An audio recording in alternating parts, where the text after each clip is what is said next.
Hello dear students, welcome back to ISKC English.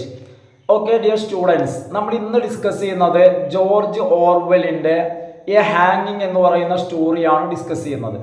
അപ്പോൾ ഇന്നത്തെ ക്ലാസ്സിൽ നമ്മളൊരു 3 ക്വസ്റ്റ്യൻസ് നമുക്ക് ആൻസർ ചെയ്യാന്നുള്ളതാണ് എൻ്റെ ഒരു ഉദ്ദേശം. അപ്പോൾ ഒന്നാമത്തേത് ഈ സ്റ്റോറിയുടെ ഒരു ക്രിട്ടിക്കൽ അനാലിസിസ്. എന്നാൽ നിങ്ങൾക്ക് അതൊരു എസ് എ ക്വസ്റ്റ്യൻ വരികയാണെങ്കിൽ ഇപ്പോൾ എന്ത് എസ് എ ക്വസ്റ്റ്യൻ ആയിക്കോട്ടെ നിങ്ങൾക്ക് അത് ഉപയോഗിക്കാം. ഇനി മറ്റൊന്ന്, നമ്മളെ സ്റ്റോറിയുടെ പേര് ഹാങ്ങിങ് എന്നാണ്. ഹാങ്ങിങ് എന്ന് പറഞ്ഞു കഴിഞ്ഞാൽ എന്താ, തൂക്കിക്കൊല്ലുക. അപ്പോൾ മറ്റൊരു ക്വസ്റ്റ്യൻ എന്ന് വെച്ച് കഴിഞ്ഞാൽ ഒരു പാരഗ്രാഫ് ക്വസ്റ്റ്യൻ ആയിട്ട് പിന്നെ ഹാങ്ങിങ് സീനിൻ്റെ ഒരു ഡിസ്ക്രിപ്ഷൻ, അതായത് ഹാങ്ങിങ് സീനിൻ്റെ ഒരു വിവരണം. അതുപോലെ തന്നെ മറ്റൊരു ക്വസ്റ്റ്യനും കൂടി എന്താണെന്ന് വെച്ച് കഴിഞ്ഞാൽ colonial attitude towards the native people. ഒരു രാജ്യത്തെ ആളുകളോട് ആ രാജ്യത്തെ കോളനിയാക്കുന്നവരുടെ കാഴ്ചപ്പാട് എന്താ. അപ്പൊ ഇവിടെ പറയുന്നത് അതായത് ബ്രിട്ടന്റെ ആറ്റിറ്റ്യൂഡാണ്. അപ്പൊ നമുക്കറിയാവുന്ന കാര്യമാണ്, ഇന്ത്യയെ ബ്രിട്ടൻ കോളനിയാക്കിയതാണല്ലോ. ആ ഒരു ഏത് രാജ്യത്തെയാണോ കോളനിയാക്കുന്നത് ആ രാജ്യത്തോടുള്ള ബ്രിട്ടന്റെ നിലപാട്, ആറ്റിറ്റ്യൂഡ് കേട്ടോ. അപ്പോൾ ഇത്തരത്തിലൊരു 3 ക്വസ്റ്റ്യൻ ആണ് നമ്മൾ ഇന്നത്തെ ഈ ഒരു ഹാങ്ങിങ് എന്ന് പറയുന്ന ക്ലാസ്സിൽ, ഈ ഒരു യൂണിറ്റിൽ നിന്ന് നമ്മൾ നോക്കുന്നത്. അപ്പോൾ ഒരു കാര്യം ശ്രദ്ധിക്കുക, നമ്മളെ പാറ്റേൺ നിങ്ങൾക്ക് അറിയണ്ടായിരിക്കും. അതായത് 1 മാർക്കിൻ്റെ ക്വസ്റ്റ്യൻസ് ഉണ്ട്, അതുപോലെ തന്നെ 2 മാർക്കിൻ്റെയും 5 മാർക്കിൻ്റെയും 10 മാർക്കിൻ്റെയും ക്വസ്റ്റ്യൻസ് ആണ് കേട്ടോ. ഇങ്ങനെയാണ് പാറ്റേൺ വരുന്നത്. അപ്പോൾ എന്താണെന്ന് വെച്ച് കഴിഞ്ഞാൽ 1 മാർക്കിൻ്റെ ക്വസ്റ്റ്യൻസ് ഞാനിപ്പോൾ കാര്യമായിട്ട് പറയാറില്ല. അപ്പോൾ എന്താണെന്ന് വെച്ച് കഴിഞ്ഞാൽ സമയത്തിൻ്റെ പ്രശ്നം കാരണം ആദ്യത്തെ ക്ലാസ്സുകളൊക്കെ പറഞ്ഞിരുന്നു. അപ്പോൾ നമ്മളെ ലേണിംഗ് മെറ്റീരിയൽ ഉണ്ടല്ലോ, അല്ലെങ്കിൽ നമ്മളെ ടെക്സ്റ്റ് ബുക്ക്, അപ്പോൾ ആ ലേണിംഗ് മെറ്റീരിയൽ നിന്നുമാണ് ഞാൻ ഈ ക്ലാസ് പറയുന്നത്, പ്രിപ്പയർ ചെയ്തിട്ട്. അപ്പോൾ എന്താണെന്ന് വെച്ച് കഴിഞ്ഞാൽ ആ ലേണിംഗ് മെറ്റീരിയലിൽ 1 മാർക്കിൻ്റെ ക്വസ്റ്റ്യനും ഉണ്ട്, അതുപോലെ തന്നെ അതിൻ്റെ ആൻസേഴ്സും ഉണ്ട്. അപ്പോൾ നിങ്ങൾ ആ ലേണിംഗ് മെറ്റീരിയൽ വരുന്ന ആ ക്വസ്റ്റ്യൻസ്, 1 മാർക്കിൻ്റെ ആ ക്വസ്റ്റ്യൻസ് ഒന്ന് വായിച്ചു നോക്കുക. കാരണം അതിൽ ചോദ്യം പറയുന്നുണ്ട്, അതിൻ്റെ കൂടെ തന്നെ എന്ത് ചെയ്യുന്നുണ്ട്, ആൻസറും പറയുന്നുണ്ട്. ഈ 2 മാർക്കിൻ്റെയും 5 മാർക്കും 10 മാർക്കിൻ്റെ ക്വസ്റ്റ്യൻസിനാണ് ആൻസർ പ്രൊവൈഡ് ചെയ്യാത്തത്. കാരണം 1 മാർക്കിൻ്റെ ആൻസർ നൽകിയിട്ടുണ്ട്. അപ്പോൾ 1 മാർക്കിൻ്റെ ക്വസ്റ്റ്യൻസ് ആൻസർ ചെയ്യേണ്ട. കാരണം 1 മാർക്കിൻ്റെ ക്വസ്റ്റ്യൻസ് എന്ന് പറഞ്ഞാൽ 10 ക്വസ്റ്റ്യൻ ആണ് ആൻസർ ചെയ്യാൻ. ഈ 10 ക്വസ്റ്റ്യൻ എന്ന് പറഞ്ഞാൽ 10 മാർക്കാണ് കേട്ടോ. അപ്പോൾ അത് ഒഴിവാക്കേണ്ട. നമ്മളെ ടെക്സ്റ്റ്, ഒന്നുകിൽ നിങ്ങളുടെ ടെക്സ്റ്റ് അല്ലെങ്കിൽ യൂണിവേഴ്സിറ്റി പ്രൊവൈഡ് ചെയ്യുന്ന ലേണിംഗ് മെറ്റീരിയൽ, ആ മെറ്റീരിയലിൽ 10 ക്വസ്റ്റ്യനും ഉണ്ട്, അതുപോലെ തന്നെ അതിൻ്റെ ആൻസറും ഉണ്ട്. അപ്പം നാം സമയം കളയുന്നില്ല, നമ്മളെ ഫസ്റ്റ് ക്വസ്റ്റ്യനിലേക്ക് നമുക്ക് പോവാം. അപ്പോൾ നമ്മൾ ഡിസ്കസ് ചെയ്യുന്ന first question, attempt A critical analysis of the story a ഹാങ്ങിങ്. എ ഹാങ്ങിങ് എന്ന സ്റ്റോറിയുടെ ഒരു ക്രിട്ടിക്കൽ അനാലിസിസ് ആണ് നമ്മൾ ഇന്ന് ഡിസ്കസ് ചെയ്യുന്നത്. അപ്പോൾ അറ്റംപ്റ്റ് ചെയ്യാന്നുള്ളതാണ്. ദ സ്റ്റോറി എ ഹാങ്ങിങ് by George Orwell reveals. George ഓർവെലിൻ്റെ എ ഹാങ്ങിങ് എന്ന് പറയുന്ന സ്റ്റോറി നമ്മളെ മുന്നിൽ റിവീൽ ചെയ്യാണ്, വെളിപ്പെടുത്താണ്. The story of a man, ഇതൊരു മനുഷ്യന്റെ കഥയാണ്. ബീയിങ് റിച്വലിസ്റ്റിക്കലി ഹാങ്ഡ്, ആചാരപരമായിട്ട് അയാളെ തൂക്കിക്കൊല്ലാണ്. വിത്തൗട്ട് എനി ഇമോഷണൽ ഇൻവോൾവ്മെന്റ്, യാതൊരുവിധ വൈകാരിക പരിഗണനയും കാണിക്കാതെ. ഇപ്പൊ എന്തൊരു കാര്യമാണെങ്കിലും നമുക്ക് എന്തുണ്ടായിരിക്കും, ഇമോഷണൽ ഇൻവോൾവ്മെന്റ്, ഒരു മാനുഷികമായിട്ടുള്ള, ഇമോഷണൽ ആയിട്ടുള്ള, വൈകാരികമായിട്ടുള്ള യാതൊരുവിധ വികാരങ്ങളും ഇല്ലാതെ കേട്ടോ. വിത്തൗട്ട് എനി ഇമോഷണൽ ഇൻവോൾവ്മെന്റ്, യാതൊരു വികാരങ്ങളും ഇല്ലാതെ, ഒരു തികച്ചും യാന്ത്രികമായിട്ട്, അതും റിച്വലിസ്റ്റിക്കലി, ആചാരാനുഷ്ഠാനങ്ങളുടെ അകമ്പടിയോടുകൂടി ഒരു മനുഷ്യനെ തൂക്കിക്കൊല്ലുന്ന കഥയാണ്.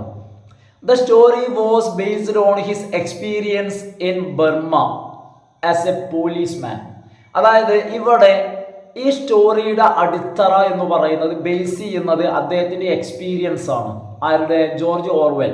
അദ്ദേഹം ബർമ്മയിലെ ഒരു പോലീസായിരിക്കുന്ന സമയത്ത് അദ്ദേഹം അവിടെ കണ്ട ഒരു അനുഭവം, അതിനെ ബേസ് ചെയ്തിട്ടാണ് അദ്ദേഹം ഈ ഒരു കഥ എഴുതുന്നത്. കാരണം ഇതൊരു കഥയാണ്, പക്ഷേ ഇതൊരു ശരിക്കും അദ്ദേഹം കണ്ട ഒരു സംഭവം ബർമ്മയിൽ കേട്ടോ. The central thematic concern of the story is, ഈ ഒരു സ്റ്റോറിയുടെ കേന്ദ്ര ആശയം, തീം എന്ന് പറയുന്നത് is the preparation and arrangement for ഹാങ്ങിങ്. തൂക്കിക്കൊല്ലുന്നതിനുള്ള, ഹാങ്ങിങ്ങിനുള്ള അറേഞ്ച്മെന്റ്സ് അല്ലെങ്കിൽ അതിനുള്ള തയ്യാറെടുപ്പാണ്. The vivid and meticulous description in the story provide. ഈ കഥയിലെ വിവിഡ് വളരെ വ്യക്തമായിട്ടുള്ളതും അതുപോലെ തന്നെ ആൻഡ് മെറ്റിക്കുലസ് ഡിസ്ക്രിപ്ഷൻ സൂക്ഷ്മമായിട്ടുള്ള വിവരണങ്ങൾ, കാരണം വളരെ മൈന്യൂട്ടായിട്ടുള്ള കാര്യങ്ങൾ പോലും എന്ത് ചെയ്യുന്നുണ്ട്, നമുക്ക് നൽകുന്നുണ്ട്.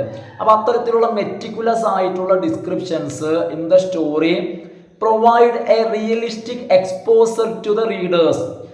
ഇത് വായിച്ചു കഴിഞ്ഞാൽ റീഡേഴ്സിന് ശരിക്കും കണ്ട ഒരു പ്രതീതി റീഡേഴ്സിന് നൽകുന്നു. പ്രൊവൈഡ് എ റിയലിസ്റ്റിക്, നേരിട്ട് റിയൽ ആയിട്ട് എക്സ്പോസർ എന്ന് പറഞ്ഞാൽ എക്സ്പോസ് ചെയ്യാന്ന് പറഞ്ഞാൽ അനുഭവിക്കുക, കാണുക. അപ്പൊ ശരിക്കും അപ്പൊ അത്രയ്ക്കും കൃത്യം, അത്രയ്ക്കും വിശദമായിട്ട് വളരെ മൈന്യൂട്ടായിട്ടുള്ള കാര്യങ്ങൾ പോലും അദ്ദേഹം പറയുന്നുണ്ട്. അതുകൊണ്ട് ശരിക്കും ഒരു റിയലിസ്റ്റിക് എക്സ്പോസർ റീഡർക്ക് നൽകുന്നുണ്ട്. The narrator's description of the climate like the rainy day in Burma. അതായത് നരേറ്ററുടെ ക്ലൈമറ്റ് സംബന്ധമായിട്ടുള്ള വിവരണം ഏതുപോലെ, റെയിനി ഡേ ഇൻ ബർമ, ബർമയിലെ റെയിനി ഡേയെ കുറിച്ച് പറയുന്ന ഇതുപോലുള്ള ക്ലൈമറ്റ് സംബന്ധമായിട്ടുള്ള നരേറ്ററുടെ വിവരണം makes the readers emotionally bonded with the story. റീഡേഴ്സിനെ സ്റ്റോറിയുമായിട്ട് വൈകാരികമായിട്ട് ബോണ്ട് ചെയ്യുന്നു, അടുപ്പിക്കുന്നു. along with the detailed descriptions on the characters in the story.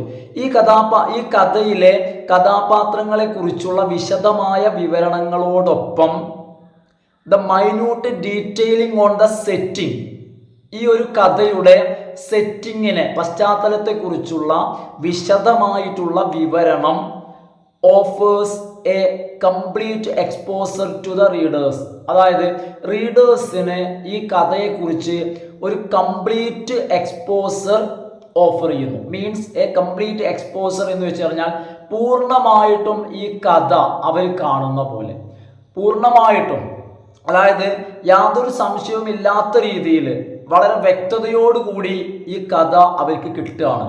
എന്താന്ന് വെച്ച് കഴിഞ്ഞാൽ ഇവിടെ ക്യാരക്ടേഴ്സിനെ കുറിച്ചും അതോടൊപ്പം തന്നെ ആ കഥയുടെ സെറ്റിംഗ്, അതിൻ്റെ പശ്ചാത്തലവും എന്ത് ചെയ്യുന്നുണ്ട്, വളരെ മനോഹരമായി വളരെ ഡീറ്റെയിൽ ആയിട്ട് അദ്ദേഹം വിവരിച്ച് കാണിക്കുന്നുണ്ട്.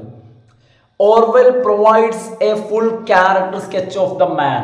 ആ തൂക്കിക്കൊല്ലാൻ കൊണ്ടുപോകുന്ന മനുഷ്യൻ, the man who will be hanged soon. അധികം വൈകാതെ തൂക്കിക്കൊല്ലപ്പെടുന്ന മനുഷ്യൻ, കൊല്ലാൻ കൊണ്ടുപോകുന്ന മനുഷ്യൻ, ആ മനുഷ്യന്റെ ഒരു ഫുൾ ക്യാരക്ടർ സ്കെച്ച്, പൂർണ്ണമായിട്ടുള്ള ഒരു ക്യാരക്ടർ സ്കെച്ച് നമുക്ക് അദ്ദേഹം ഇവിടെ നൽകുന്നുണ്ട്. He is a Hindu with shaved head. അദ്ദേഹം തല മൊട്ടയടിച്ച അല്ലെങ്കിൽ മുടിയൊക്കെ കളഞ്ഞ, മുണ്ടനം ചെയ്ത ഒരു ഹിന്ദുവാണ് അദ്ദേഹം. ആൻഡ് വെയ്ഗ് ഐസ്, അദ്ദേഹത്തിന്റെ കണ്ണുകൾ വെയ്ഗ് എന്ന് വെച്ച് കഴിഞ്ഞാൽ അദ്ദേഹത്തിന്റെ കണ്ണുകൾ എന്താണ്, നിർവികാരമാണ്, എങ്ങോ നോക്കിയിരിക്കുന്ന കണ്ണുകൾ, എവിടെയും ശ്രദ്ധിക്കാതെ അലക്ഷ്യമായിരിക്കുന്ന കണ്ണുകൾ. എന്നാൽ ആ കഥാപാത്രം അല്ലെ, ആ കഥാപാത്രത്തെ കൊണ്ടുപോകുന്നത്, കഥാപാത്രത്തെ കൊല്ലാൻ, അതായത് തൂക്കിക്കൊല്ലാൻ നിൽക്കുകയാണ്, അങ്ങനത്തെ ഒരാളാണ്. നിങ്ങൾ ആ അവസ്ഥ ആലോചിച്ച് നോക്കൂ. നമ്മളാണെങ്കിൽ ആ അവസ്ഥയിൽ ആകെ എന്തായിരിക്കും, അതായത് എന്താ ചെയ്യേണ്ടതെന്ന് അറിയാത്ത അവസ്ഥയിൽ ആകെ തലങ്ങ് വിലങ്ങ് ഓടും അല്ലെ. പക്ഷേ the character instead of showing restlessness, എന്നാൽ ആ ക്യാരക്ടർ ആ സമയത്ത് റെസ്റ്റ്ലെസ്നെസ് കാണിക്കുന്നതിന് പകരം, ഇൻസ്റ്റെഡ് ഓഫ് ഷോയിങ് റെസ്റ്റ്ലെസ്നെസ്. എന്താ റെസ്റ്റ്ലെസ്നെസ് എന്ന് പറഞ്ഞാൽ? അതായത് റെസ്റ്റ്ലെസ്നെസ് എന്ന് പറഞ്ഞാൽ ഇങ്ങനെ കിടന്നു പൊരിയ, അതായത് ഒരു ഭാഗത്ത് അടങ്ങിയിരിക്കാൻ കഴിയാത്ത അവസ്ഥ. കാരണം ഏതാനും മൊമെന്റുകൾക്കകം, ഏതാനും നിമിഷങ്ങൾക്കകം അയാളെ മരണം ഉറപ്പാണ് അല്ലെ. അത്തരമൊരു സാഹചര്യത്തിൽ മനുഷ്യൻ എന്തായിരിക്കും, എന്ത് ചെയ്യണമെന്ന് അറിയാതെ ഇങ്ങനെ കിടന്നതാവില്ലേ കാലം. പക്ഷെ അത്തരമൊരു സാഹചര്യത്തിൽ അത്തരം റെസ്റ്റ്ലെസ്നെസ് അല്ലെ, കിടന്നിങ്ങനെ പിന്നെ പൊറുതിമുട്ടി ഇരിക്കുന്നതിന് പകരം കീപ്സ് ഹിസ് കമ്പോസർ, അയാൾ എന്ത് ചെയ്യുന്നു, ശാന്തത നിലനിർത്തുന്നു. കീപ്പ് ചെയ്യാം, ശ്രദ്ധിക്കുക. കമ്പോസർ എന്ന് പറഞ്ഞു കഴിഞ്ഞാൽ ശാന്തത. കാരണം അതാണ് ആ ഒരു പിന്നെ വല്ലാത്തൊരു കഴിവായിട്ടാണ് എന്ത് ചെയ്യുന്നത്, അത് ഇദ്ദേഹം കാണുന്നത്. ആര്? Narrator. The patience of the man, ആ മനുഷ്യന്റെ ആ ഒരു ക്ഷമ, അതും during the process of his ഹാങ്ങിങ്, അതായത് അയാളുടെ കൊലപാതകം, അയാളെ കൊല ചെയ്യുക, തൂക്കിക്കൊല്ലാനുള്ള നടപടികൾ, പ്രോസസ്സ് ആ നടന്നുകൊണ്ടിരിക്കുന്ന സമയത്തുള്ള അയാളുടെ ആ ക്ഷമ കണ്ടു കഴിഞ്ഞപ്പോൾ ഇംപ്രസസ് ദ നരേറ്റർ, നരേറ്റർക്ക് വല്ലാത്ത മതിപ്പ് തോന്നി അയാളോട് കേട്ടോ. Impresses the narrator as he goes on, കാരണം ആ സമയത്തും വളരെ ശാന്തമായിട്ട് ആസ് ഹി ഗോസ് ഓൺ അദ്ദേഹം തുടർന്നുകൊണ്ടിരുന്നു. ഗോസ് ഓൺ ഫ്രേസൽ വെർബാണ്, കണ്ടിന്യൂ ചെയ്യണം. ആ സമയത്ത് യാതൊരു ഇതും കൂടാതെ ചാൻറ്റിങ് അദ്ദേഹം പറഞ്ഞുകൊണ്ടേയിരുന്നു രാം രാം രാം, അല്ലേ?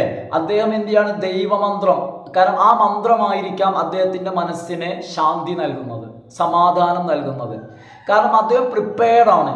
He is a Hindu native, അദ്ദേഹം ഒരു ഹിന്ദു നേറ്റീവ് ആണ്. നേറ്റീവ് മീൻസ് ആ രാജ്യത്തെ, ആ പ്രദേശവാസിയാണ് അദ്ദേഹം. Who has been punished by the British authorities, അദ്ദേഹം ഒരു ബർമ്മക്കാരനാണ്, നേറ്റീവ് ആണ്. മാത്രമല്ല അദ്ദേഹത്തെ പണിഷ്മെന്റ്, അദ്ദേഹത്തെ ബ്രിട്ടീഷ് അതോറിറ്റീസ്, ബ്രിട്ടീഷ് അധികാരികൾ അദ്ദേഹത്തിന് ശിക്ഷ വിധിച്ചു, അദ്ദേഹത്തെ പണിഷ് ചെയ്തു. എന്നാൽ without any reason provided in the story, എന്നാൽ എന്തുകൊണ്ടാണ്, എന്താണ് അയാൾ ചെയ്ത ശിക്ഷ എന്ന് ഈ കഥയിൽ പറയുന്നില്ല.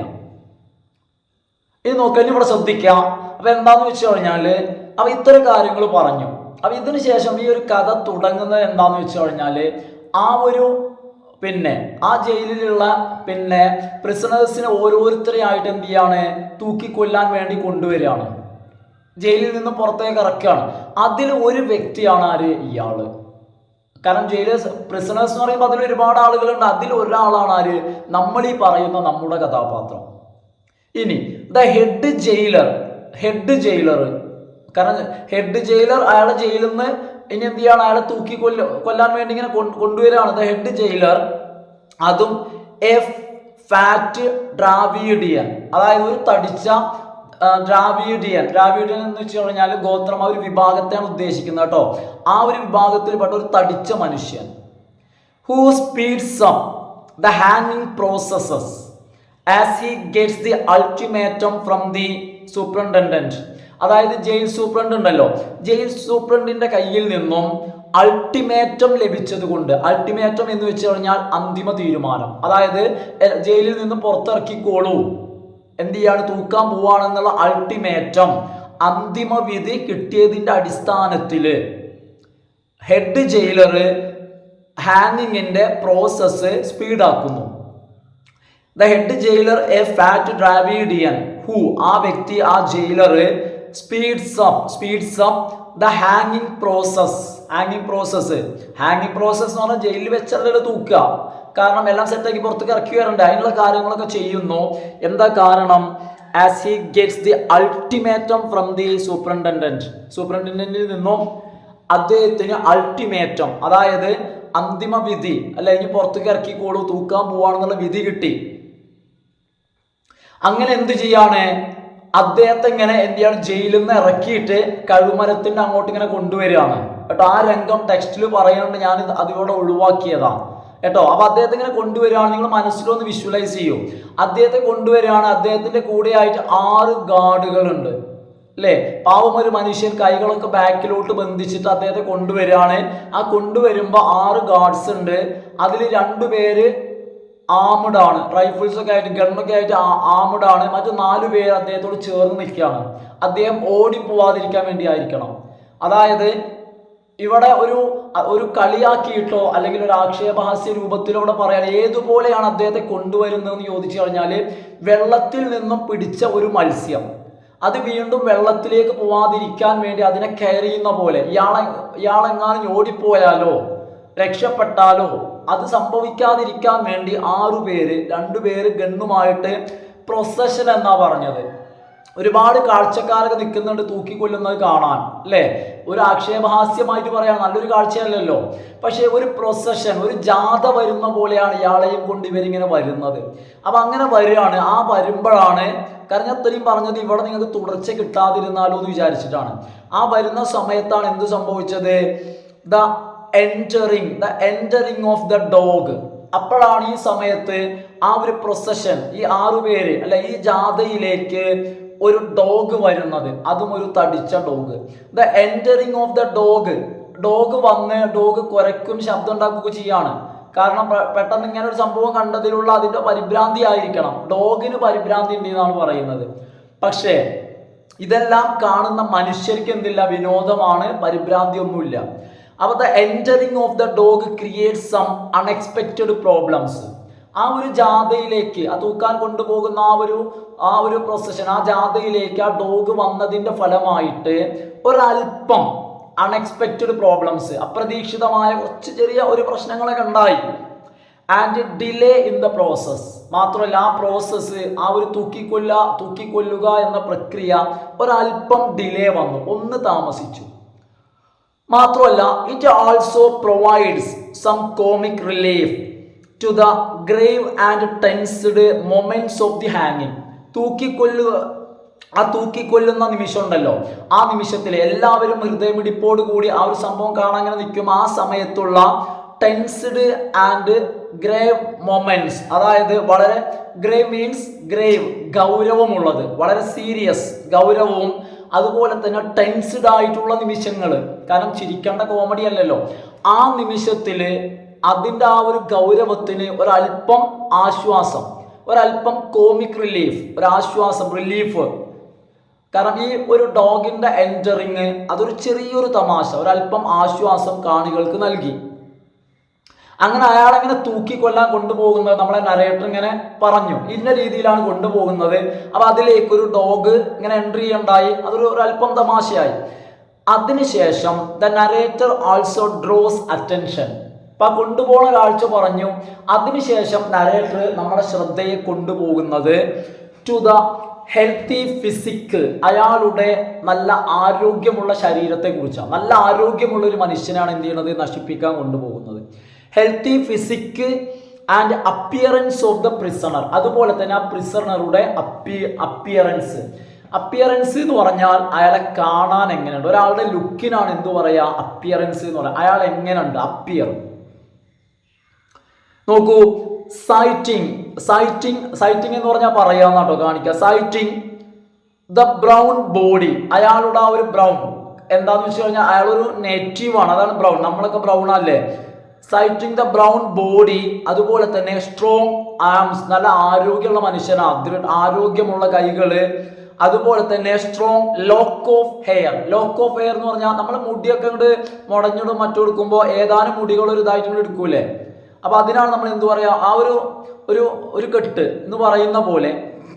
അതുപോലെ തന്നെ അയാളുടെ നല്ല കറുത്ത നല്ല മുടികള്, അതുപോലെ തന്നെ ഇതെല്ലാം എക്സാമ്പിൾ ആയിട്ട് പറഞ്ഞുകൊണ്ട് ഇതൊക്കെ സൈറ്റ് ചെയ്തിട്ട് ഇത് കാണിച്ചിട്ട് നരേറ്റർ എന്താ പറയുക, നല്ല ബ്രൗൺ ബോഡി, അതുപോലെ തന്നെ strong arms, strong lock of hair, ഇതൊക്കെ സൈറ്റ് ചെയ്തിട്ട് നരേറ്റർ ഇംപ്ലീസ് ദാറ്റ്, നരേറ്ററോടെ പറയാണ്, എന്താ പറയുന്നത്, the man deserves to live long, ഈ മനുഷ്യൻ ഒരുപാട് നാൾ ജീവിക്കാൻ അർഹിക്കുന്നുണ്ട്.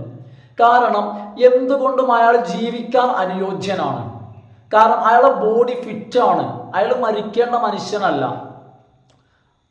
അത് ഇവിടെ നരേറ്റർ പറയുന്നുണ്ട്.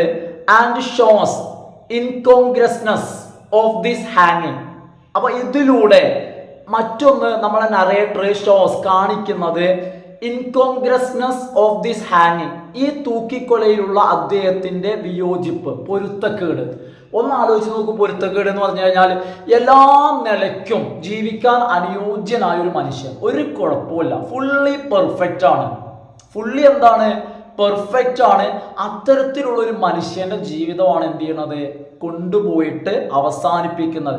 അതാണ് ഇൻകോൺഗ്രസ്നെസ്, പൊരുത്തക്കേട്. എന്നാൽ ഒരു മനുഷ്യൻ എല്ലാ നിലയ്ക്കും പ്രയാസപ്പെട്ട് കഷ്ടപ്പെട്ട് ലൈഫ് തള്ളി നീക്കുകയാണ്. അങ്ങനത്തെ ഒരാളാണെങ്കിൽ നമുക്ക് അതെങ്കിലും കരുതാം ജീവിതത്തിൽ കഷ്ടപ്പെടുകയാണെന്ന്. ഇത് അങ്ങനെയല്ല, ഇയാളുടെ ഇന്റേണൽ ഓർഗൻസ് എല്ലാം പെർഫെക്റ്റ് ആണ്, കൃത്യമായ രീതിയിൽ ഡൈജഷൻ നടക്കുന്നുണ്ട്, ഒരു പ്രശ്നവുമില്ല. അയാളുടെ ലങ്സും ഹേർട്ടും ലിവറും എല്ലാം പക്കയാണ്. പക്ഷെ എന്ത് ചെയ്യാം, ബട്ട് ഓൾ ദീസ്, ഇയാളുടെ എല്ലാ ഓർഗൻസും എല്ലാം വെൽ ഫങ്ഷനിങ്, നല്ല രീതിയിൽ വർക്ക് ചെയ്തുകൊണ്ടിരിക്കുന്ന അയാളുടെ body organs are forced to put an end. നല്ല രീതിയിൽ പ്രവർത്തിച്ചു കൊണ്ടിരിക്കുന്ന അയാളുടെ ശരീര അവയവങ്ങളെ നിർബന്ധപൂർവം അവസാനിപ്പിക്കാൻ പോവാണ്. കാരണം തൂക്കിക്കൊല്ല. നോക്കൂ, ഇറ്റ് സജസ്റ്റ് ദാറ്റ്, എന്താണ് ഇവിടെ സജസ്റ്റ് ചെയ്യുന്നത്? The man is not dying, ഇവിടെ ഒരു മനുഷ്യൻ മരിക്കല്ല, ബട്ട് മർഡേർഡ്, ഒരു മനുഷ്യനെ കൊല ചെയ്യാണ്. എന്തിനു വേണ്ടി? ആർക്കു വേണ്ടി? For taking the law into practice, നിയമം പ്രാബല്യത്തിൽ കൊണ്ടുവരുന്നതിന് വേണ്ടി. അല്ലെ, നിയമം പ്രാബല്യത്തിൽ കൊണ്ടുവരിക, അതാണ് നിയമം. ആ നിയമം പ്രാബല്യത്തിൽ കൊണ്ടുവരുന്നതിന് വേണ്ടി ഒരു മനുഷ്യനെ എന്ത് ചെയ്യുന്നു? കൊല്ലുന്നു. ദ സ്റ്റോറി ഓൾസോ പ്രൊവൈഡ്സ്, ഈ സ്റ്റോറി നമുക്ക് നൽകുന്നു A meticulous and dramatic portrayal, വളരെ ശ്രദ്ധേയമായിട്ടുള്ള അല്ലെങ്കിൽ സൂക്ഷ്മമായിട്ടുള്ള നാടകീയമായിട്ടുള്ള എ ഡ്രമാറ്റിക് പോർട്രയൽ, നാടകീയമായിട്ട് നമ്മളെ മുന്നിൽ വരച്ച് കാണിക്കുന്നു. ഓഫ് ഈച്ച് ഫേസ് ഓഫ് ഹാങ്ങിങ്, തൂക്കിക്കൊല്ലുന്നതിൻ്റെ ഓരോ ഘട്ടവും. ഫേസ്, PHAS, ഈ ഫേസ്, ഘട്ടം. The awful description of the last moments, ആ മനുഷ്യന്റെ അവസാന നിമിഷത്തിന്റെ വളരെയധികം നമുക്ക് റെസ്പെക്റ്റും ഭയവും തോന്നുന്ന ആ ഒരു വിവരണങ്ങൾ. Awful description of the last moments, ഒരു മനുഷ്യന്റെ അവസാന നിമിഷങ്ങളെ കാണിക്കുന്നത്. എന്തിന്റെ? ലാസ്റ്റ് മൊമെന്റ്സ് ഓഫ് ദി ഹാങ്ങിങ് ഈസ് റെൻറ്റേർഡ് വിത്ത് ദി, അതും എങ്ങനെ കാണിക്കുന്നത്? റെൻഡർ, ആ ഒരു മൊമെന്റ്സ് കാണിക്കും, അതിൻ്റെ കൂടെ നൽകുന്നുണ്ട്. റെൻഡർ ചെയ്യാന്ന് വെച്ച് കഴിഞ്ഞാൽ പ്രൊവൈഡ് ചെയ്യാം. വിത്ത് കൺവിക്സ്, കുറ്റവാളിയുടെ കൺവിക്ട് എന്ന് പറഞ്ഞ കുറ്റവാളി. With convicts chanting of Ram Ram Ram Ram, അല്ലെ, അതായത് ആ കുറ്റവാളി അല്ലെ മരിക്കാൻ വേണ്ടി തയ്യാറായി നിന്നുകൊണ്ട് റാം റാം റാം എന്ന് ചാൻറ്റ് ചെയ്യുന്ന, ചൊല്ലുന്ന, പാടുന്ന, ഉച്ചരിക്കുന്ന ആ ഒരു രംഗത്തോടുകൂടി, അതോടുകൂടി നമ്മളുടെ മുന്നിൽ നൽകുന്ന തൂക്കിക്കൊല്ലുന്നതിൻ്റെ അവസാന നിമിഷങ്ങൾ നമ്മളെ മുന്നിൽ വല്ലാത്തൊരു സങ്കടത്തിൻ്റെയും അതുപോലെ തന്നെ ഒരു ബഹുമാനത്തിൻ്റെയും ആ മനുഷ്യനോട്. കാരണം ആ സമയത്ത് പോലും അയാൾ എന്ത് ചെയ്യുന്നില്ല, അയാളുടെ മനസ്സിൻ്റെ ശാന്തത കൈവിടാതെ ദൈവത്തെ പ്രാർത്ഥിച്ചുകൊണ്ട് നിൽക്കുന്ന രംഗം നമ്മളെ മനസ്സിലേക്ക് വല്ലാത്തൊരു ഭയഭക്തി കൊണ്ടുവരുന്നു. മാത്രമല്ല ഇവിടെ പറയാണ്, ഇത് കാണുന്ന ഏതൊരു മനുഷ്യനാണെങ്കിലും, എക്സ്പെഷ്യലി ഹിന്ദു അല്ലെ, ആ ഒരു മനുഷ്യന് വല്ലാത്തൊരു മാനസികാവസ്ഥ ഉണ്ടായേക്കാം. ഫൈനലി, അങ്ങനെ അവസാനം എന്ത് ചെയ്യാണ്? പിന്നെ സൂപ്രണ്ടന്റ് ഓർഡർ കൊടുക്കുകയാണ്. അതായത് ചീഫ് എന്ത് ചെയ്യാണ്? ഓർഡർ കൊടുക്കുകയാണ്. അതോടുകൂടി ഒരു ക്ലാങ്കിങ് സൗണ്ട്. ഇപ്പൊ ഇവിടെ പറയാണ് ചലോ എന്ന് പറയാണ്, ചലോ. ഫൈനലി ചലോ എന്ന് പറഞ്ഞതോടുകൂടി there emerges a clanking sound, ഒരു ക്ലാങ്കിങ് സൗണ്ട് ഉണ്ടാവുകയാണ്. ക്ലാങ്കിങ് സൗണ്ട് എന്ന് പറഞ്ഞു കഴിഞ്ഞാൽ ഇരുമ്പുണ്ടല്ലോ, മെറ്റൽ തട്ടുമ്പോൾ ഉണ്ടാവുന്ന ശബ്ദം, ഈ ഇരുമ്പിന്റെ സംഭവങ്ങൾ കൂട്ടിമുട്ടുമ്പോൾ ഉണ്ടാവുന്ന ശബ്ദമല്ലേ, ആ ശബ്ദത്തിനാണ് എന്ത് പറയാ?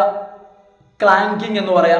അത്തരം ഒരു ശബ്ദം ഉണ്ടാവണം. അതാണ് എന്താന്ന് വെച്ച് കഴിഞ്ഞാല് ഈ ഹാങ്മാൻ ഉണ്ടല്ലോ, തൂക്കിക്കൊല്ലാൻ നിൽക്കുന്ന മനുഷ്യൻ, അതായത് ആരാച്ചാർ എന്ന് പറയില്ലേ, അയാൾ ലിവർ പിടിച്ച് വലിക്കുകയാണ്. ആ വലിക്കുന്ന സമയത്ത് there emerges a clanking sound and the man is no more, പിന്നെ ആരില്ല? ആ മനുഷ്യനില്ല എന്ന് വെച്ച് കഴിഞ്ഞാൽ ആ മനുഷ്യൻ മരണപ്പെട്ടു. ഓർവെൽ എംപ്ലോയീസ്, നമ്മളുടെ നരേറ്റർ ഓർവെല് ഈ കഥയിൽ ഉൾക്കൊള്ളിക്കുന്നു, അദ്ദേഹം ഉൾപ്പെടുത്തുന്നു numerous literary devices to express his emotion. അദ്ദേഹം ഒരുപാട് ലിറ്റററി ഡിവൈസസ്, അതായത് ഒരുപാട് അലങ്കാരങ്ങൾ അദ്ദേഹം ഉപയോഗിക്കുന്നുണ്ട്. To express his emotional involvement in the issue. ഈ ഒരു വിഷയം ഉണ്ടല്ലോ, അതായത് ഒരു മനുഷ്യനെ തൂക്കിക്കൊല്ലുക എന്നുള്ളത്, ആ ഒരു കാര്യത്തോട് അദ്ദേഹത്തിന് യോജിപ്പില്ല. അതിലുള്ള അദ്ദേഹത്തിന്റെ വൈകാരികമായിട്ടുള്ള ഇൻവോൾവ്മെന്റ്, അദ്ദേഹത്തിന്റെ പങ്കാളിത്തം, അദ്ദേഹത്തിന്റെ പാർട്ടിസിപ്പേഷൻ, അദ്ദേഹത്തിന്റെ ഇടപെടൽ, അത് കാണിക്കുന്നതിന് വേണ്ടി അദ്ദേഹം ഒരുപാട് ലിറ്റററി ഡിവൈസസ് അദ്ദേഹം ഉപയോഗിക്കുന്നുണ്ട്. ഹി എംപ്ലോയ്സ് ടെക്നിക്സ് ലൈക്ക്, അദ്ദേഹം ഈ ഒരു സ്റ്റോറിയിൽ അദ്ദേഹം പല നരേറ്റീവ് ടെക്നിക്സും ഉപയോഗിച്ചിട്ടുണ്ട്. Like sarcasm, fun, irony and contrast. ഇതൊക്കെ പോയറ്റിക് ഡിവൈസസ് ആണ്. എന്തിനാണ് ഇതെല്ലാം അദ്ദേഹം ഉപയോഗിച്ചത്? ഇപ്പൊ കോൺട്രാസ്റ്റ് അല്ലെ, അതായത് വൈരുദ്ധ്യം, അതുപോലെ ഐറണി, ഫണ്ണ്, സർക്കാസം, ഇതുപോലെ വ്യത്യസ്തമായിട്ടുള്ള poetic devices to express his ideas properly. തൻ്റെ ആശയങ്ങളെ, തനിക്ക് പറയാനുള്ള കാര്യങ്ങളെ ശരിയായ രീതിയിൽ എക്സ്പ്രസ് ചെയ്യുന്നതിന് വേണ്ടി വ്യത്യസ്തമായിട്ടുള്ള പോയറ്റിക് ഡിവൈസസ് അദ്ദേഹം ഉപയോഗിച്ചു. നോക്കാം, ഇത്രയാണ് ക്രിട്ടിക്കൽ അനാലിസിസ്. ഞാൻ പറഞ്ഞിരുന്നു നമുക്കൊരു 2 ക്വസ്റ്റ്യൻ കൂടി എന്ത് ചെയ്യാം, നമുക്കിവിടെ ആൻസർ ചെയ്യാം. അതിലൊരു ക്വസ്റ്റ്യൻ ഇതാണ്, ഡിസ്ക്രിപ്ഷൻ ഓഫ് ഹാങ്ങിങ് സീൻ ഇൻ ദ സ്റ്റോറി. അതായത് ഈ സ്റ്റോറിയിലെ ഹാങ്ങിങ് സീന്, ആ തൂക്കിക്കൊല്ലുന്ന രംഗം ഒന്ന് ഡിസ്ക്രിപ്ഷൻ, അതിൻ്റെ ഒരു വിവരണം നോക്കൂ. The meticulous description of the gallows is provided in the story. ഈ കഥയിലെ ഗാലോസ് എന്ന് വെച്ച് കഴിഞ്ഞാൽ തൂക്കുമരം, ആ തൂക്കുമരത്തിന്റെ വ്യക്തമായിട്ടുള്ള സൂക്ഷ്മമായിട്ടുള്ള ഒരു വിവരണം നമുക്ക് നൽകുന്നുണ്ട്. The gallows is built in A small yard separated from the main ground. അതായത് അവിടുത്തെ പ്രധാന ഭാഗത്തു നിന്നും മാറിയിട്ട് ആണ് ഈ ഗാലോ നിർമ്മിച്ചിട്ടുള്ളത്. അതായത് പ്രധാന ജയിലും പ്രധാന ഭാഗമല്ലേ, അവിടുന്ന് അല്പം മാറിയിട്ട് മറ്റൊരു ഭാഗത്തായിട്ടാണ് ഈ ഗാലോ ഉള്ളത്. അപ്പൊ ഈ ജയിലിൽ നിന്നും പ്രിസണിൽ നിന്നും എന്ത് ചെയ്യണം, തടവ് പുള്ളികളെ അങ്ങോട്ട് നടത്തി കൊണ്ടുപോകണം. The story provides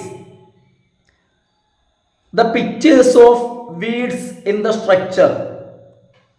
The story provides the pictures of weeds in the structure, ropes dangling, and the grey-haired hangman in white dress waiting for the order. ഇവിടെ കൃത്യമായിട്ട് ഈ സ്റ്റോറി നമുക്ക് പ്രൊവൈഡ് ചെയ്യുന്നുണ്ട്. Pictures of weeds in the structure. അപ്പോൾ എന്താണെന്ന് വെച്ച് കഴിഞ്ഞാൽ structure. അപ്പോൾ സ്ട്രക്ചർ എന്ന് പറയുമ്പോൾ ഈ ആളെ തൂക്കിക്കൊന്നതിന് ശേഷം കൊണ്ടുപോകാനുള്ള സ്ട്രക്ചർ ഉണ്ടല്ലോ, ആ സ്ട്രക്ചറിലെ വീഡ്സ് എന്ന് പറഞ്ഞാൽ കളകൾ, അതുപോലെ തന്നെ റോപ്സ് ഡാംഗ്ലിംഗ്, ഈ കഴുമരം ഉണ്ടല്ലോ, കഴുമരത്തിൽ നിന്നും ഇങ്ങനെ തൂങ്ങി ആടുന്ന റോപ്പ്, കഴുത്തിൽ കുരുക്കിടാനുള്ള കുരുക്ക്, അതുപോലെ തന്നെ ഗ്രേ ഹെയർഡ് ഹാങ്മാൻ, മുടി നരച്ച ആരാച്ചാര്, ആ ആരാച്ചാര് in white dress waiting for the order, തൻ്റെ ഓർഡർ കിട്ടുന്നതിന് വേണ്ടി കാത്തു നിൽക്കുന്ന ആരാച്ചാർ. ഓർഡർ കിട്ടിയാൽ മതി, തൂക്കിക്കൊന്നാൽ മതി എന്ന് നോക്കി നിൽക്കുന്ന ആരാച്ചാർ. As they get word from Francis ആണ് ഇവിടുത്തെ ഓഫീസർ. ആ ഫ്രാൻസിസിൽ നിന്നും ഓർഡർ കിട്ടുമ്പോൾ ദ വാർഡേഴ്സ്, അതായത് തൂക്കിക്കൊല്ലാനുള്ള ഓർഡർ, ആ ഓർഡർ കിട്ടിക്കഴിഞ്ഞപ്പോൾ the warders bring the prisoner tightly. വാർഡന്മാരില്ലേ, അതായത് ഉദ്യോഗസ്ഥര്, അതായത് ജയിലിലെ വാർഡേഴ്സ് പ്രിസണറെ ടൈറ്റായിട്ട് പിടിച്ചു കൊണ്ടുവരുന്നു. മാത്രമല്ല പുഷിങ് ഹിം ടു ദ ലാഡറിലേക്ക്, കോണിയിലേക്ക് അവരയാളെ തള്ളുന്നു. സ്വാഭാവികമായിട്ടും ഒരു മനുഷ്യനാകുമ്പോൾ അല്ലെ, മരണത്തിലേക്ക് അങ്ങോട്ട് പെട്ടെന്ന് കാല് വെച്ച് കയറൂലല്ലോ. സോ അതുകൊണ്ട് ഇവരെന്ത് ചെയ്യുന്നു, പുഷിങ് ഹിം ടു ദ ലാഡറിലേക്ക് ഇയാളെ തള്ളുന്നു.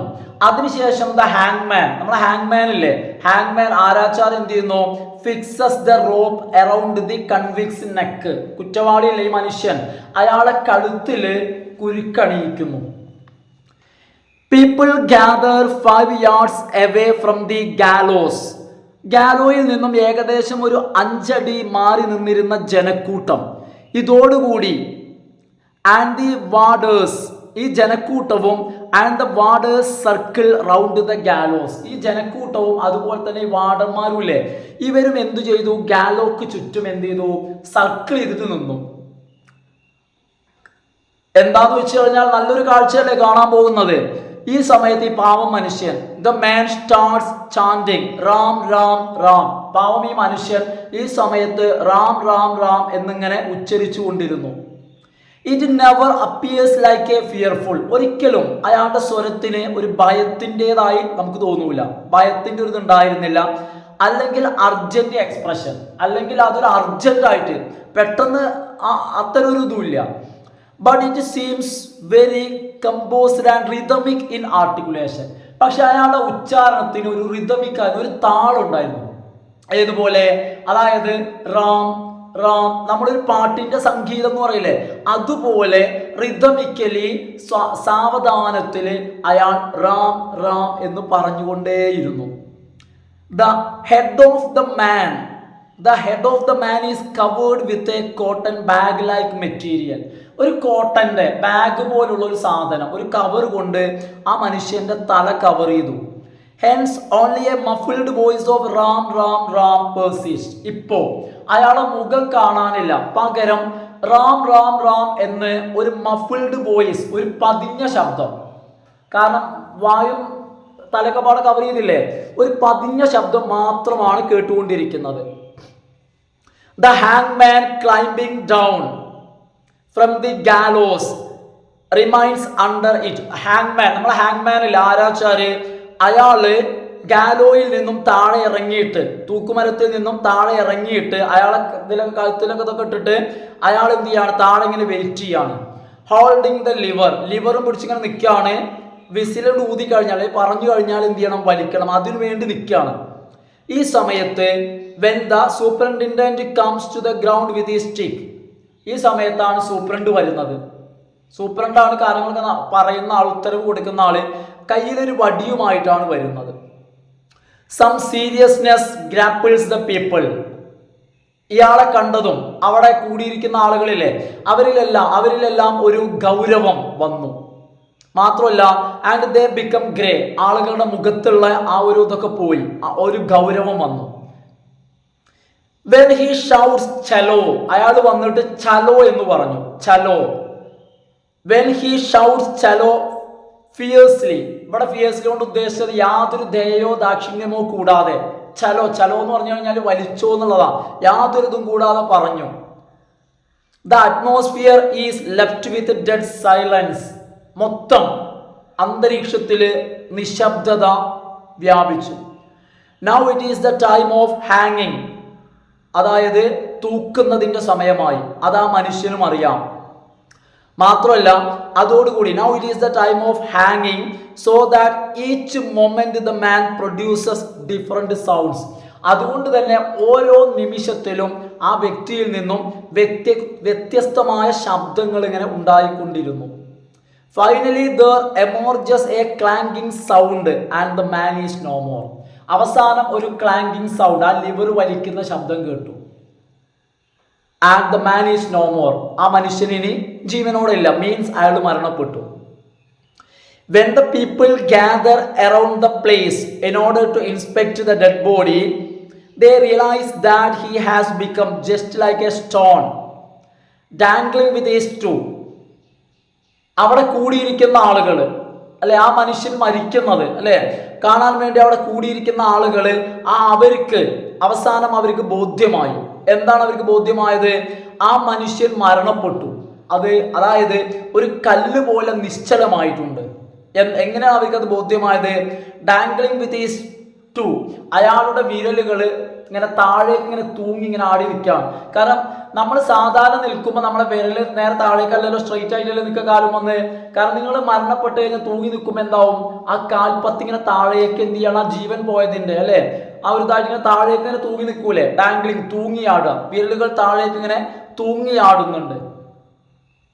ഈ സമയത്ത് last the superintendent inspecting the dead body with his sticks, തൻ്റെ വടി കൊണ്ട് ആ ഡെഡ് ബോഡി ഒന്ന് ഇൻസ്പെക്ട് ചെയ്തിട്ട് ഒന്ന് നോക്കിയിട്ട് സൂപ്രണ്ടന്റ് പറയാണ് ഹി ഈസ് ഓൾ റൈറ്റ്, അയാൾ എല്ലാം ശരിയാണ്. എന്നതിനർത്ഥം എല്ലാം ഓക്കെ ആണെന്ന് വെച്ച് കഴിഞ്ഞാൽ ആള് മരിച്ചു എന്നുള്ളതാണ്. മരിച്ചു എന്ന അർത്ഥത്തിലാണ് എന്ത് പറയുന്നത്, ശരിയാണെന്ന് പറയുന്നത്.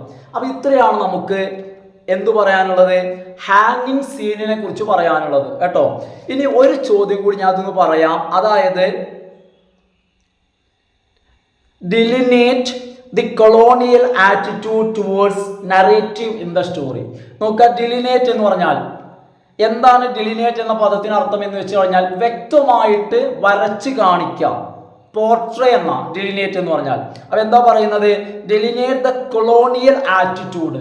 കൊളോണിയൽ ആറ്റിറ്റ്യൂഡ്, ഇവിടെ കൊളോണിയൽ എന്ന് പറയുമ്പോൾ ബ്രിട്ടൻ ആണ്. ബ്രിട്ടന്റെ ആറ്റിറ്റ്യൂഡ് ടുവേർഡ്സ് ദ നേറ്റീവ്. ഇവിടെ നേറ്റീവ് എന്ന് പറഞ്ഞാൽ ബർമ്മക്കാർ. കാരണം ഇന്ത്യ ആണെങ്കിൽ ഇന്ത്യയോടുള്ള ബ്രിട്ടീഷുകാരുടെ അവരുടെ സമീപനം എന്താണ്?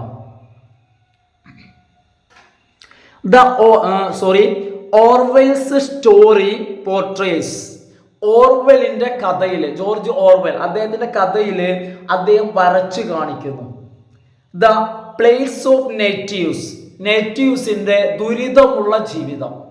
പ്ലേറ്റ് PLIGHT, ദുരിതമുള്ള ജീവിതം. The plights of the natives, നേറ്റീവ്സിന്റെ ദുരിതമുള്ള ജീവിതം during the British colonial period. ഏത് കാലഘട്ടത്തിൽ? British colonial period.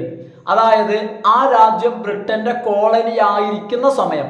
ആ സമയത്ത് ആ രാജ്യത്തെ ആളുകളുടെ വളരെ ദയനീയമായിട്ടുള്ള, വളരെ ദുരിതമുള്ള ജീവിതം അദ്ദേഹം വരച്ചു കാണിക്കുന്നു. ദ അതോറിറ്റീസ് കൺസിഡർ, അതായത് ബ്രിട്ടീഷ് അധികാരികൾ, അതോറിറ്റി കൺസിഡർ ദ ഹാങ്ങിങ് as there duty.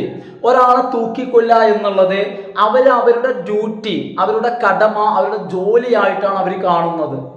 Duty, A burden, അല്ലെങ്കിൽ കാരണം നമ്മളെ സംബന്ധിച്ച് നമുക്കൊരു ജോലി, ആ ജോലി എന്നുള്ളത് നമ്മൾ അത് ഒരു ജോലിയായിട്ട് കാണുമ്പോൾ നമുക്കതൊരു ഭാരമായിരിക്കും. നമ്മൾ അതിലൊരു എൻ്റർടൈൻമെൻറ്റ് കൂടി കാണുമ്പോഴാണ് നമുക്കത് ആസ്വാദനകരമായിട്ട് ചെയ്യാൻ പറ്റും. അപ്പോൾ ഇവരിതിനെ കാണുന്നത് ഒരു ജോലി മാത്രമായിട്ടാണ്. അതുകൊണ്ട് തന്നെ ഇവരെ സംബന്ധിച്ചിടത്തോളം എ ബേർഡൻ, ഇവർക്ക് ഇതൊരു ഭാരമാണ്. എന്നാൽ അപ്പോൾ ഭാരമായതുകൊണ്ട് തന്നെ വൺസ് ഇറ്റ് ഈസ് കംപ്ലീറ്റഡ്, ആ ജോലി തീർന്നു കഴിഞ്ഞാൽ, എപ്പോഴാണോ അത് തീരുന്നത്, അത് തീരുമ്പോൾ they feel as if the ritual is performed. അവർക്ക് എന്ത് ഫീൽ ഉണ്ടാവും? അവരൊരു ആചാരം അല്ലെങ്കിൽ ആ ഒരു കാര്യം ചെയ്ത് കഴിഞ്ഞു എന്നുള്ള ഒരു ഫീൽ അവർക്ക് ഉണ്ടാവും, ഒരു സന്തോഷം. They feel as if the ritual is performed and they celebrate it with whiskey. മാത്രമല്ല അത് കഴിഞ്ഞാൽ അവരെന്ത് ചെയ്യും? വിസ്കി കഴിച്ച് ആഘോഷിക്കും. നിങ്ങളൊന്ന് ആലോചിച്ച് നോക്കൂ. അതായത് ഇവിടെ പറയപ്പെടുന്ന ആചാരം അല്ലെങ്കിൽ അവരുടെ ജോലി അല്ലെങ്കിൽ അവരുടെ ഡ്യൂട്ടി എന്ന് പറയുന്ന ഹാങ്ങിങ് ആണ്. കാരണം അതൊരു ചടങ്ങായിട്ടാണ് അവർ കാണുന്നത്, ഒരു മനുഷ്യനെ തൂക്കിക്കൊല്ലുന്നത്. ഒരിക്കലും അതൊരു ഖേദകരമായിട്ട് തൻ്റെ ജീവിതത്തിൽ ചെയ്യേണ്ടി വരുന്ന ഒരു ഖേദകരമായിട്ടുള്ള അല്ലെങ്കിൽ നിർഭാഗ്യകരമായിട്ടുള്ള ഒരു കാര്യമായിട്ടല്ല കാണുന്നത്. അതൊരു മഹത്തായിട്ടുള്ള ഒരു ആചാരമായിട്ട്, ഒരു രീതിയായിട്ട്, ഒരു ജോലിയായിട്ട് കാണുന്നു. മാത്രമല്ല അതങ്ങോട്ട് ചെയ്ത് കഴിഞ്ഞാൽ അതിൻ്റെ ഒരു സെലിബ്രേഷൻ ആയിട്ടൊരു ആഘോഷമായിട്ട് അവർ വിസ്കിയൊക്കെ അവർ പങ്കിടുന്നു അല്ലെങ്കിൽ സേവിക്കുന്നു. ദ ഷോർട്ട് സ്റ്റോറി ഷോക്കേസസ്, ഈ കഥ ഷോക്കേസ് ചെയ്യുന്നു, ഈ കഥ കാണിക്കുന്നു. എന്താ കാണിക്കുന്നത്? The British insensitivity and disregard of natives. അതായത് ബ്രിട്ടീഷുകാർ ആ നാട്ടിലെ സാധാരണക്കാരോട് ഇൻസെൻസിറ്റിവിറ്റിയാണ്. എന്ന് വെച്ച് കഴിഞ്ഞാൽ യാതൊരു മാനുഷികമായിട്ടുള്ള ഒരു മനസ്സിൻ്റെ ഒരു ഇതുമില്ല. അതുപോലെ തന്നെ ഡിസ്റിഗാർഡ് ഓഫ് നേറ്റീവ്സ്, ആ നാട്ടിലെ നേറ്റീവ്സിനെ, നാട്ടുകാരെ പരിഗണിക്കുന്നേ ഇല്ല. ഡിസ്റിഗാർഡ്, ഒരു മാനുഷിക പരിഗണനയും മനുഷ്യരെന്നുള്ള ചിന്തയുമില്ല. അതാണ് ഇവിടെ പറയുന്നത്.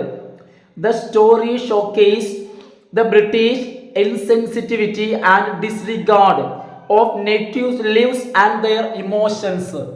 അതായത് ആ നേറ്റീവ്സ്, ആ പ്രദേശത്തുള്ള ആളുകൾ അവരുടെ ജീവിതത്തിനോ അല്ലെങ്കിൽ അവരുടെ വികാരങ്ങൾക്കോ, ദെയർ ഇമോഷൻസ്, അവരുടെ ചിന്തകൾക്കോ, അവരുടെ ഫീലിങ്സിനോ, അവരുടെ ഇമോഷൻസിനോ യാതൊരു പരിഗണനയും തന്നിരുന്നില്ല. കാരണം മനുഷ്യനായിട്ട് പരിഗണിച്ചിരുന്നില്ല. കാരണം അതുകൊണ്ടാണല്ലോ ഇത്തരത്തിൽ എന്ത് ചെയ്യാൻ ഇവരെ കൊണ്ട് പ്രവർത്തിക്കാൻ കഴിയുന്നത്. Orwell's concerns on British imperialism and their mistreatment of the native people are reflected. അതായത് ഓർവെൽസ് കൺസേൺ, ഓർവെലിന്റെ മനസ്സിലുള്ള ഉത്കണ്ഠ അല്ലെങ്കിൽ ഓർവെലിന്റെ ദുഃഖം എന്തിനോടുള്ള? On British imperialism and their mistreatment of the native people. അതായത് നേറ്റീവ് പീപ്പിളിനോട്, ആ രാജ്യത്തുള്ള ആളുകളോട് ബ്രിട്ടീഷുകാരുടെ മോശമായിട്ടുള്ള പെരുമാറ്റം, അതാണ് മിസ്ട്രീറ്റ്മെന്റ്. ആ വളരെ മോശമായ രീതിയിൽ ആ ഒരു രാജ്യത്ത് പോയിട്ട് ആ രാജ്യത്തുള്ള ആളുകളോട് പെരുമാറുക. കാരണം അതിന് ഇവർക്ക് എന്ത് റൈറ്റാണുള്ളത്, എന്ത് അവകാശമാണുള്ളത്? കാരണം അത് ആലോചിക്കുമ്പോൾ ഓർവെലിന്റെ ഒരു കൺസേൺ, അദ്ദേഹത്തിന്റെ ദുഃഖമാണ്. അതുപോലെ തന്നെ ഇമ്പീരിയലിസം, ആ ഒരു രാജ്യത്തെ പോയിട്ട് ഇവരുടെ കുത്തകയാക്കിയിട്ട് ആ രാജ്യത്തുള്ള ആളുകളോട് ഇത്തരത്തിൽ മിസ്ബിഹേവ് ചെയ്യാം, മിസ്ട്രീറ്റ് ചെയ്യാം, അവരോട് മോശമായിട്ട് പെരുമാറുന്നതിലുള്ള അദ്ദേഹത്തിന്റെ ഉത്കണ്ഠ, അതിലുള്ള അദ്ദേഹത്തിന്റെ വിഷമം, അദ്ദേഹത്തിന്റെ ദുഃഖമാണ് റിഫ്ലക്റ്റഡ് ഇൻ എ ഹാങ്ങിങ് എന്ന് പറയുന്ന. അതായത് അദ്ദേഹം ഒരു ബ്രിട്ടീഷുകാരനായിരുന്നിട്ട് പോലും ബ്രിട്ടീഷുകാർ മറ്റു രാജ്യങ്ങളിൽ പോയി ചെയ്യുന്ന ഇത്തരം പ്രവർത്തനങ്ങളോട് അദ്ദേഹത്തിന് വിയോജിപ്പാണ് ഉണ്ടായിരുന്നത്. ആൻഡ് ഇൻ എ ഹാങ്ങിങ് ആൻഡ് അതർ വർക്ക്സ്, അദ്ദേഹത്തിന്റെ ഈ ഹാങ്ങിങ് എന്ന വർക്കിലും അതുപോലെ തന്നെ അദ്ദേഹത്തിന്റെ മറ്റു പല വർക്കുകളിലും അദ്ദേഹത്തിന് ഈ രീതിയോടുള്ള വിയോജിപ്പ് അല്ലെങ്കിൽ അദ്ദേഹത്തിന്റെ ഇതിലുള്ള ഉത്കണ്ഠ അദ്ദേഹം പ്രകടിപ്പിക്കുന്നു. ദ സ്റ്റോറി പ്രസൻസ്, അപ്പൊ എന്താ പറയുന്നതെന്ന് വെച്ച് കഴിഞ്ഞാൽ the story presents its ideas, ഈ സ്റ്റോറി അതിൻ്റെ ആശയങ്ങളെ, ഐഡിയാസിനെ പ്രസന്റ് ചെയ്യുന്നു. ഇൻ എ സർക്കാസ്റ്റിക് ടോൺ, ഒരു സർക്കാസ്റ്റിക് ടോണിലാണ്, ടോണ്. അപ്പൊ ഈ ഒരു കഥയുടെ ടോൺ എന്ന് പറയുന്നത് സർക്കാസ്റ്റിക് ആണ്, അതായത് രൂക്ഷ വിമർശനം. അപ്പൊ ഇവിടെ നരേറ്റർ വിമർശിക്കാണ് ചെയ്യുന്നത്. The story presents its ideas in a sarcastic tone. രൂക്ഷ വിമർശനത്തിന്റെ സ്വരത്തിലാണ് ഈ സ്റ്റോറി ഈ ഐഡിയാസിനെ പ്രസന്റ് ചെയ്യുന്നത്. And the contradiction involved in the story is that, പിന്നെ ഈ കഥയിലുള്ള ഒരു കോൺട്രഡിക്ഷൻ, വിരോധാഭാസം എന്ന് പറയുന്നത് is that the narrator is part of all these procedures, ഈ പ്രൊസീജിയേഴ്സിന്റെ, ഈ നടപടിക്രമങ്ങളുടെ ഇതിൻ്റെ എല്ലാം ഒരു ഭാഗമാണ് നരേറ്റർ എന്നുള്ളതാണ്. അതായത് നരേറ്റർ ഒരു ബ്രിട്ടീഷുകാരനാണ്, അദ്ദേഹം ഒരു ബർമ്മയിൽ അദ്ദേഹം ഒരു പോലീസുകാരനുമാണ്. അതാണ് ഈ കഥയിലെ ഒരു കോൺട്രാഡിക്ഷൻ, വിരോധാഭാസം. The contradiction involved in the story is that the narrator is part of all these procedures. ഈ പ്രൊസീജിയേഴ്സിന്റെ, ഈ നടപടിക്രമങ്ങളുടെ എല്ലാം ഒരു ഭാഗമാണ് നമ്മളുടെ നരേറ്റർ എന്നുള്ളത്. അതിവിടെ നമ്മൾ ഒരു കോൺട്രാഡിക്ടറി ആയിട്ട്, ഒരു വിരോധാഭാസമായിട്ട് ഈ കഥയിൽ നമ്മൾ കാണുന്നു. പക്ഷെ അങ്ങനെയൊക്കെ ആണെങ്കിലും he feels guilty of this inhuman act of imperialism, അതായത് ഇമ്പീരിയലിസത്തിന്റെ, അതായത് ഇത്തരത്തില് കോളനിവൽക്കരണം, മറ്റു രാജ്യങ്ങൾ കുത്തകയായിട്ട് പിടിച്ചെടുത്ത് അത്തരം രാജ്യങ്ങളിൽ കാണിക്കുന്ന ഇത്തരത്തിലുള്ള ഇൻഹ്യൂമൻ ആക്ട്, മനുഷ്യത്വരഹിതമായിട്ടുള്ള ഇത്തരം പ്രവൃത്തികളില് അദ്ദേഹത്തിന്റെ ഗിൽട്ടി, അദ്ദേഹത്തിന് കുറ്റബോധം തോന്നുന്നു. അപ്പൊ ഇത്രയാണ് ഈ ഒരു ക്വസ്റ്റ്യൻ ആൻസർ വരുന്നത്. അപ്പൊ ഇതോടുകൂടി, അപ്പോൾ ഓക്കെ ഫ്രണ്ട്സ്, ഇതോടുകൂടി നമ്മളുടെ ഈ ഒരു വീഡിയോ, അതായത് നമ്മൾ ഈ ക്ലാസ് വൈൻഡ് അപ്പ് ചെയ്യാണ്. അപ്പോൾ നിങ്ങൾ ശ്രദ്ധിക്കുക. അപ്പോൾ എന്താണെന്ന് വെച്ച് കഴിഞ്ഞാൽ നമ്മളിപ്പോൾ ഇവിടെ 3 ക്വസ്റ്റ്യൻസ് നമ്മൾ ഡിസ്കസ് ചെയ്തു. അപ്പോൾ ഇവിടെ നിങ്ങൾ ശ്രദ്ധിക്കേണ്ട കാര്യം, നമ്മൾ ഡിസ്കസ് ചെയ്ത ക്വസ്റ്റ്യൻസ്, ഓരോ ചാപ്റ്റർ ആണെങ്കിലും നമ്മൾ അതിൽ ഡിസ്കസ് ചെയ്യുന്ന ആൻസേഴ്സ് നിങ്ങൾ കൃത്യമായിട്ട് മനസ്സിലാക്കി വെക്കണം. അപ്പോൾ എന്താണെന്ന് വെച്ച് കഴിഞ്ഞാൽ ആ ഒരു നമ്മൾ ഈ ഡിസ്കസ് ചെയ്യുന്ന ചാപ്റ്റേഴ്സിൽ നിന്നും ക്വസ്റ്റ്യൻസ് വരുമ്പോൾ നിങ്ങൾ എന്ത് ചെയ്യണം, അതായത് ഇതിൻ്റെ ഉള്ളിൽ നിന്നും നിങ്ങൾ ആൻസർ ചെയ്യാൻ ശ്രമിക്കണം. അപ്പോൾ എന്താ നിങ്ങൾ ചെയ്യേണ്ടതെന്ന് വെച്ച് കഴിഞ്ഞാൽ നമ്മൾ ആൻസേഴ്സ് എന്താണ് ആൻസേഴ്സ്, എന്തൊക്കെയാണ് അവിടെ പറയുന്നത്, നിങ്ങൾ കൃത്യമായിട്ട് മനസ്സിലാക്കി വെക്കണം. ഇപ്പം നമ്മുടെ ഈ ആൻസറിൽ തന്നെ നമ്മൾ ഫസ്റ്റ് എഴുതിയ ഇതിൻ്റെ ഒരു ക്രിട്ടിക്കൽ അനാലിസിസ്. അപ്പം ആ അനാലിസിസിൻ്റെ ഉള്ളിൽ, അതായത് എന്താണ് ഈ പാഠഭാഗത്തിനകത്ത് വരുന്നത് എന്ന് പറയുന്നുണ്ട്, അതുപോലെ തന്നെ ഇതിലെ തീം എന്താന്ന് പറയുന്നുണ്ട്. അപ്പൊ ഇതുമായിട്ടൊക്കെ റിലേറ്റഡ് ആയിട്ട് വരുന്ന ക്വസ്റ്റ്യൻസിലെല്ലാം നിങ്ങൾക്ക് അത് വെച്ച് ആൻസർ എഴുതാം. അതുപോലെ തന്നെ ഇതിൻ്റെ ഉള്ളിൽ നിന്നും എഴുതാവുന്ന പാരഗ്രാഫ് ക്വസ്റ്റ്യൻസ് ഉണ്ടാവും. പിന്നെ ഞാൻ നേരത്തെ പറഞ്ഞു 1 മാർക്കിനുള്ള ക്വസ്റ്റ്യൻസ്, അത്തരം ക്വസ്റ്റ്യൻസ് നമ്മളിവിടെ സെപ്പറേറ്റ് നമ്മളിപ്പോൾ ഡിസ്കസ് ചെയ്യുന്നില്ല, നമുക്ക് സമയമില്ലാത്തതുകൊണ്ട്. അപ്പോൾ നിങ്ങളുടെ സ്റ്റഡി മെറ്റീരിയൽ ഉണ്ടല്ലോ, നമ്മുടെ സ്റ്റഡി മെറ്റീരിയലില്ലേ, കൃത്യമായിട്ട് 1 മാർക്കിനുള്ള ക്വസ്റ്റ്യൻസ്, ചില ചാപ്റ്ററിൽ 10, 7, 8 അത്തരം ക്വസ്റ്റ്യൻസും അവിടെ തന്നെ അതിന് ആൻസറും പ്രൊവൈഡ് ചെയ്യുന്നുണ്ട്. അപ്പോൾ അത് നിങ്ങൾ നിർബന്ധമായിട്ടും ഒന്ന് വായിക്കണം കേട്ടോ. ബാക്കി 2 മാർക്ക്, 5 മാർക്ക്, 10 മാർക്കിൻ്റെ ക്വസ്റ്റ്യൻസ് നമ്മുടെ ഈ ഒരു നോട്ടും ക്ലാസ്സും നിങ്ങൾ കൃത്യമായിട്ട് എന്തൊക്കെയാണ് അതിൽ പറയുന്നത് അത് മനസ്സിലാക്കി വെച്ച് അതിൻ്റെ ഉള്ളിൽ നിന്നും എന്ത് ചെയ്യണം, നിങ്ങൾ പ്രിപ്പയർ ചെയ്യണം. നിങ്ങൾ എന്ത് ചെയ്യണം, പ്രിപ്പയർ ചെയ്യുക മീൻസ് അതിൻ്റെ ഉള്ളിൽ നിന്നും നിങ്ങൾ എക്സാമിന് എഴുതണം കേട്ടോ. അപ്പോൾ ഓക്കെ ഫ്രണ്ട്സ്, ഇന്നത്തെ വീഡിയോ വൈൻഡ് അപ്പ് ചെയ്യാണ്. സാധാരണ പറയുന്ന പോലെ എല്ലാവരും ഒന്ന് ലൈക്ക് ചെയ്തിട്ട് കാണണം കേട്ടോ. അതുപോലെ തന്നെ നിങ്ങളുടെ ഫ്രണ്ട്സിനൊക്കെ ഒന്ന് ഷെയർ ചെയ്യുക. സബ്സ്ക്രൈബ് ചെയ്യാത്ത ആളുകളൊക്കെ സബ്സ്ക്രൈബ് ചെയ്ത് കാണണം. അപ്പോൾ സാധാരണത്തിന് വിപരീതമായിട്ട് ഈ വീഡിയോ രാവിലെ ആയിരിക്കും അപ്ലോഡ് ചെയ്യുക കേട്ടോ. കാരണം നാളെ എക്സാം അല്ല. അപ്പോൾ ഈ വീഡിയോ ഒന്ന് രാവിലെ ഞാൻ അപ്ലോഡ് ചെയ്യും. സാധാരണ സമയത്തോ അല്ലെങ്കിൽ അതിനു മുൻപോ ആയിട്ട് ഒരു വീഡിയോ കൂടി ചെയ്യും കേട്ടോ, സമയം കിട്ടുകയാണെങ്കിൽ. അപ്പോൾ എന്താണെന്ന് വെച്ച് കഴിഞ്ഞാൽ ഈ ഹാങ്ങിങ് എന്നുള്ളത് നമ്മളൊരു സ്റ്റുഡൻറ്റ് ഇപ്പം എന്ത് ചെയ്തതാണ്, കമൻറ്റ് ചെയ്ത് സർ ഈ ഒരു ചാപ്റ്റർ ഒന്ന് ചെയ്യൂ എന്ന് പറഞ്ഞിട്ട്. അപ്പോൾ അതുകൊണ്ടാണ് ഈ ഒരു ചാപ്റ്റർ. പിന്നെ ഇനി 2 കുട്ടികൾ കൂടി എന്ത് ചെയ്തിട്ടുണ്ട്, 2 ചാപ്റ്റേഴ്സും കൂടി കമൻറ്റ് ചെയ്തിട്ടുണ്ട്. അതായത് ഇനിയൊരു കുട്ടി നെക്സ്റ്റ് വേറൊരു അഡിസൻ്റെ ഒരു ചാപ്റ്റർ പറഞ്ഞിട്ടുണ്ട്. അതുപോലെ തന്നെ എസ്എ മറ്റൊരു കുട്ടി അതുപോലെ തന്നെ ആംസ് ആൻഡ് ദ മാനും പറഞ്ഞിട്ടുണ്ട്. അപ്പോൾ ചുരുക്കി പറഞ്ഞാൽ 2 ക്ലാസ്സുകളും കൂടി വേണം അല്ലേ. അപ്പോൾ നിങ്ങൾ ശ്രദ്ധിക്കുക, ഇത് നമ്മൾ രാവിലെയാണ് അപ്ലോഡ് ചെയ്യുക കേട്ടോ. അപ്പോൾ ഇത് കഴിഞ്ഞിട്ട് സാധാരണ അപ്ലോഡ് ചെയ്യുന്ന സമയത്ത് ഒരു വീഡിയോ അല്ലെങ്കിൽ അതിന് മുൻപോ ആയിട്ട് പ്രിപ്പയർ ചെയ്ത് കഴിയുന്നതിനനുസരിച്ച് മുൻപാവുകയാണെങ്കിൽ മുൻപ്, പറ്റുകയാണെങ്കിൽ അത് കഴിഞ്ഞിട്ട് ആംസ് ആൻഡ് ദ മാനും കൂടി എന്ത് ചെയ്യണം കേട്ടോ.